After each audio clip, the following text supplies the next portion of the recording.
शिला प्रभुपाद की हरे कृष्ण महामंत्र की श्रीमद् भागवतम के दशम स्कंद के 16वें अध्याय में कालिया दमन की लीला का वर्णन होता है। और जब भगवान कालिया के फनों में बहुत सुंदर नृत्य करते हैं और कालिया का पूर्ण रूप से दमन कर देते हैं, उसका सारा जहर बाहर आ जाता है और जो पूर्ण रूप से असहाय अवस्था में फिर भगवान से प्रार्थनाएं करते हैं। उन प्रार्थनाओं का सार ये है कि कालिया भगवान से कहते हैं कि संसार में प्रत्येक व्यक्ति अपनी बद्ध अवस्था से बंधा हुआ है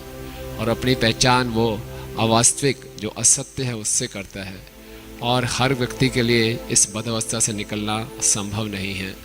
और क्योंकि मैं सर्प योनि में हूँ, सर्प योनि तो स्वभाव से ही बहुत क्रूर, बहुत द्वेषी और क्रोधी होती है, लेकिन क्योंकि आप सर्वज्ञ हैं, केवल आपकी कृपा से ही हम इस अपने स्वभाव को त्याग सकते हैं। इसी प्रकार से हम सबको अपने अपने स्वभाव से बंधे हुए हैं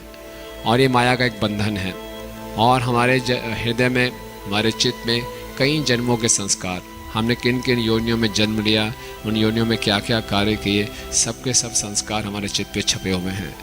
और ये एक बंधन का काम करते हैं, ये एक चेन है। लेकिन दुर्भाग्य की बात यह है कि हम अपनी पहचान इसी संस्कारों से, इसी स्वभाव से करते हैं और इसको अपने अस्तित्व का हिस्सा मानते हैं, इसको अपने आप से अलग नहीं मानते और इसके अनुसार हम कार्य करते हैं। और ये चेन दिन प्रतिदिन, क्षण प्रति क्षण और गहरी होती जाती है, जो हमें कृष्ण से और दूर ले जाती है। तो इस प्रकार से एक नित्य बद्ध जीव का इस संसार के बंधन से मुक्त होना, इस माया के बंधन से मुक्त होना लगभग असंभव है।